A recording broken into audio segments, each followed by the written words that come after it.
สบายดีท่านผู้ชมสบายดีเสาร์ของมือวันที่1ตุลา2025เอายังอีกบ่พอถอยเดือนก็ถือว่าหมดปี2025ไปแล้วก็ขอให้ท่านผู้ชมจงประสบผลสำเร็จในหน้าที่การงานและก็ตลอดถึงชีวิตครอบครัวของท่านผู้ชมในปี2025นี้ด้วยเจ้าท่านผู้ชมมาเบิ่งเกี่ยวกับข่าวๆทาง ADB หรือว่า ASEAN Development Bank เป็นธนาคารพัฒนาอาเซียนเพิ่นได้ทำนายว่าเศรษฐกิจลาวเฮานี่ แม่นว่าจะเติบโต 3.7% ในปี2025จากก่อนอื่นเราจะมาเบิ่งเกี่ยวกับข่าวๆนี้เรามาเบิ่งสภาพภัยน้ำท่วมนี้ก่อนเจ้าท่านผู้ชมเนื่องจากว่ามีฝนตกฝนดินกันอย่างต่อเนื่อง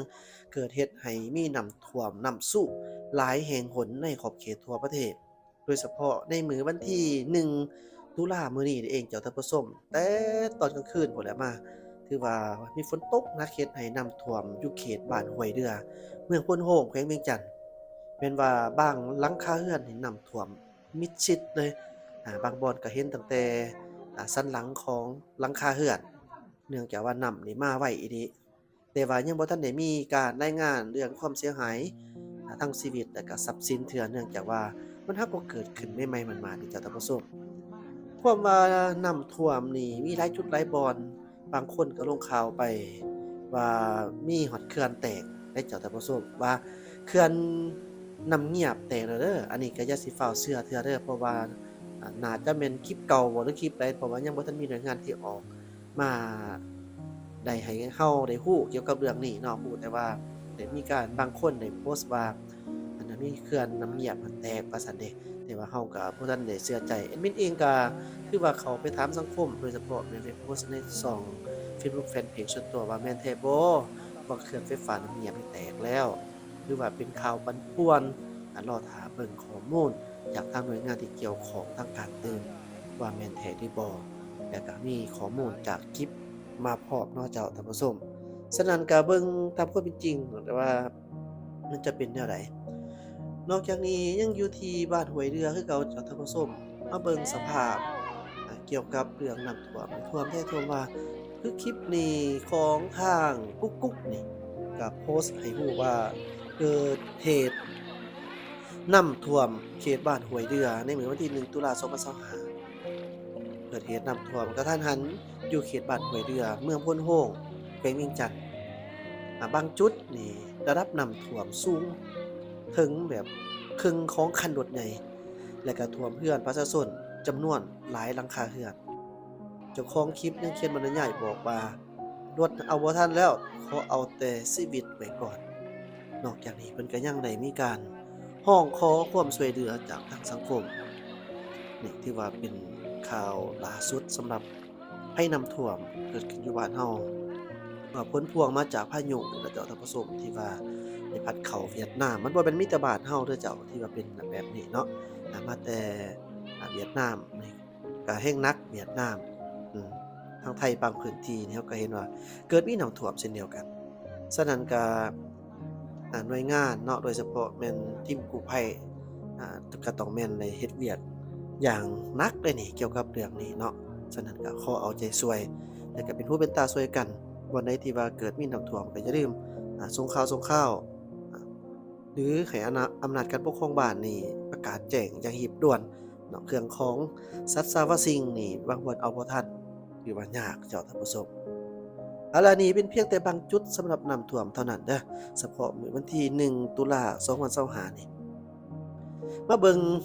เกี่ยวกับเรื่องข่าวทางเศรษฐกิจบ้านเฮานี่ล่ะเจ้าโดยเฉพาะแม่นทาง ADB ที่เพิ่นได้ทำนายว่าเศรษฐกิจลาวเฮาจะมีการเติบโต 3.7% ในปี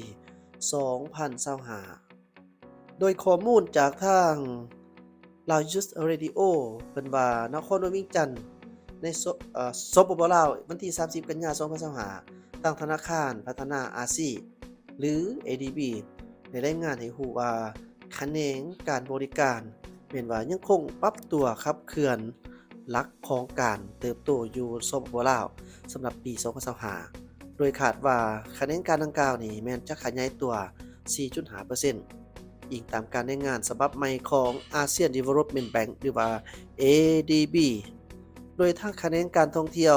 แม่นว่าได้ฟื้นตัวอย่างแข็งแรงด้วยจำนวนนักท่องเที่ยว สูงถึง 2.3 ล้านคนในระยะครึ่งปีทำอิฐ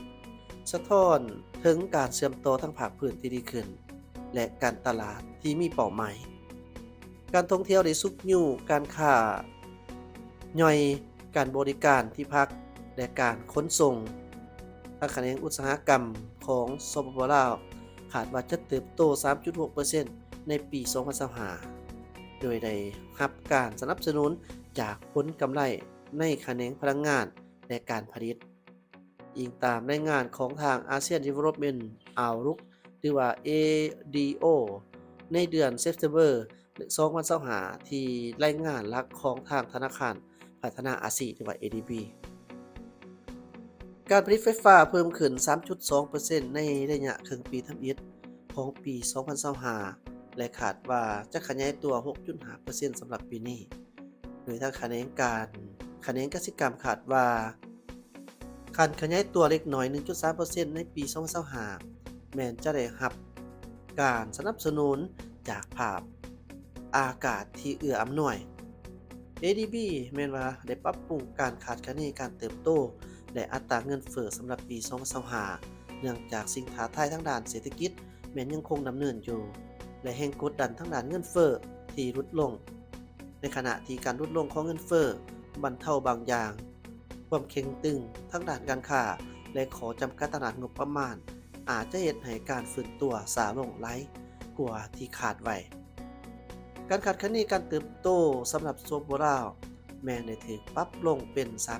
3.7% สำหรับปี 2025 และ 3.8% สำหรับปี 2026 ต้นต่อแม่เนื่องมาจากความอ่อนแอทางด้านหนี้สินความต้องการที่ลดลงและภาษีสินค้าถึงแม้ว่าจะมีสินค้าท้ายธนาคาร ADB มีความมั่นใจว่าเกี่ยวกับทางแห่งการเติบโตของทางสปปลาวความพยายามของรัฐบาลในการคุ้มครองหนี้สินและสร้างเสถียรภาพทางด้านเศรษฐกิจแม้นสมควรนะครับการย่อธนาคารพัฒนาอาเซียน ADB แม้จะสืบต่อสนับสนุนสปปลาวในการบรรลุการพัฒนาแบบยืนยงนางซันนี่เคมเบลผู้อำนวยการประจำประเทศของ ADB ประจำสปปลาวได้กล่าวว่าการเก็บรายรับมีการปรับปรุงบรรลุได้ 93% ของเป้าหมายในครึ่งปีทำอิฐแห่งกดดันทางด้านเงินเฟ้อแม้นได้ลดลงอย่างหลวงหลายในปี 2025 โดยเงินเฟ้อลดลงเป็น 5% ในเดือนสิงหาจาก 11.1% ในเดือนเมษายนเงินเฟ้อทางด้านอาหารแม้นว่าได้ลดลงอย่างหลวงหลายเป็น 3.1% จาก 24.3% ในเดือนสิงหาคม 2024 ในขณะที่เงินเฟ้อ